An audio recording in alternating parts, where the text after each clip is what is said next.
33,000 fit سے بغیر parachute گرنے والی خاتون زندہ کیسے بچ گئی؟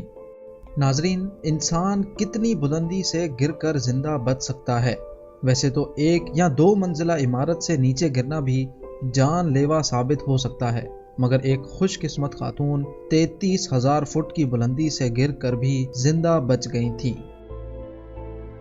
سربیا میں پیدا ہونے والی ایئر ہوسٹس ویسنا وولوولک 26 جنوری 1972 کو اسٹاک ہوم سے بیلگریڈ کی جانب جانے والے طیارے سے اتنی بلندی سے نیچے زمین پر گری تھی۔ در حقیقت یہ اپنی نوعیت کا عجیب عالمی ریکارڈ ہے، جس میں کوئی 33,330 فٹ کی بلندی سے بغیر پیراشوٹ کے گر کر زندہ بچ گیا۔ اس وقت ویسنا کی عمر 22 سال تھی اور انہیں ایئر ہوسٹس کے طور پر کام کرتے ہوئے 8 ماہ ہو چکے تھے۔ لندن میں سفر کے دوران انگریزی سیکھنے کے بعد انہیں ہوا بازی سے محبت ہوئی تھی اور انہوں نے ایک دوست کو ایئر ہوسٹس کی شکل میں دنیا کا سفر کرتے دیکھا تو خود بھی یہ کام کرنے لگی۔ 1971 میں یوگوسلاویا کی قومی فضائی کمپنی میں ایئر ہوسٹس کی حیثیت سے شمولیت بھی عجیب انداز سے اختیار کی۔ کیونکہ وہ لو بلڈ پریشر کا شکار تھیں تو طبی معائنے سے قبل انہوں نے کافی کے متعدد کپ نوش کیے تاکہ بلڈ پریشر مستحکم رہ سکے۔ یہ طریقہ کام کر گیا اور وہ تربیت کے لیے منتخب کر لی گئیں۔ 8 ماہ بعد وہ کمپنی کے اسٹاک ہوم سے بلگریڈ جانے والی پرواز کے عملے کا حصہ بن گئی، جو کوپن ہیگن پر اسٹاپ اوور کرتا تھا۔ 26 جنوری کو یہ پرواز کوپن ہیگن ایئرپورٹ پر اترا اور دوپہر کو 3:15 بجے دوبارہ پرواز کر گیا اور 45 منٹ کے بعد یہ سانحہ پیش آیا۔ 4 بجے کے بعد طیارے کے سامان والے حصے میں ایک بم دھماکہ ہوا،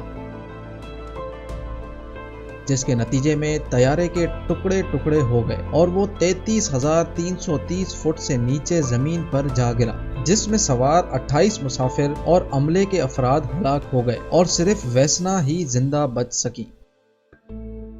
وہ طیارے کے ٹکڑے ہونے کے بعد کھانے کی ٹرالی میں پھنس گئی تھیں اور چیکوسلاویا کے علاقے میں گر گئی تھیں، جہاں انہیں برونو ہونکی نامی شخص نے دریافت کیا، جو کہ جنگ عظیم دوم کے دوران طبی رضاکار رہ چکا تھا۔ زمین سے ٹکرانے کے بعد ایئر ہوسٹس کی دونوں ٹانگیں ٹوٹ گئی تھیں، جبکہ کھوپڑی اور پسلیوں سمیت متعدد جگہوں پر فریکچر ہوئے تھے۔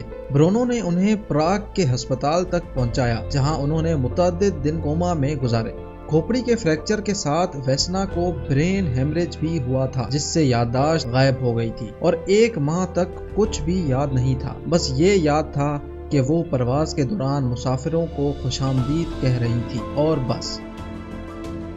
لیکن ہسپتال میں والدین کو دیکھنے کے بعد یادداشت کسی حد تک واپس آئی، جبکہ ہسپتال میں 10 ماہ تک گزارنے کے بعد وہ پھر سے چلنے پھرنے لگی۔ ڈاکٹروں کو توقع نہیں تھی کہ کوما سے اٹھنے کے بعد وہ زیادہ عرصے زندہ رہ سکیں گی، مگر خاتون نے سب کو حیران کر دیا۔ چہل قدمی کے دوران پہلی چیز جو انہوں نے مانگی وہ سگریٹ تھی، جبکہ صحت یابی کا عمل مختصر اور بہت زیادہ کامیاب ثابت ہوا تھا۔ ماہرین کا ماننا ہے کہ طیارے میں خاتون کی پوزیشن نے دھماکے کے بعد گرنے کے دوران زندگی بچانے میں مدد دی۔ وہ اس وقت طیارے کے پچھلے حصے میں کھانے کی ٹرالی میں پھنس گئی تھی اور جہاز کا وہ حصہ جہاں گرا وہ لکڑی اور برف سے بھری پہاڑی علاقہ تھا، جبکہ لو بلڈ پریشر کے عارضے نے زمین سے ٹکرانے کے اثر سے دل کو بچا لیا۔ اسپتال سے فارغ ہونے کے بعد وہ ایک بار پھر ایئر ہوسٹس کے طور پر کام کرنے لگی تھیں اور 1990 میں احتجاجی مظاہروں میں شرکت پر انہیں برطرف کیا گیا۔ ان کا انتقال 66 سال کی عمر میں 2016 میں ہوا۔ ناظرین، اس خوبصورت واقعے کو اپنے دوستوں کے ساتھ بھی ضرور شیئر کیجیے گا اور مزید ایسی ویڈیوز دیکھنے کے لیے ہمارا چینل زیم ٹی وی ضرور سبسکرائب کر لیں۔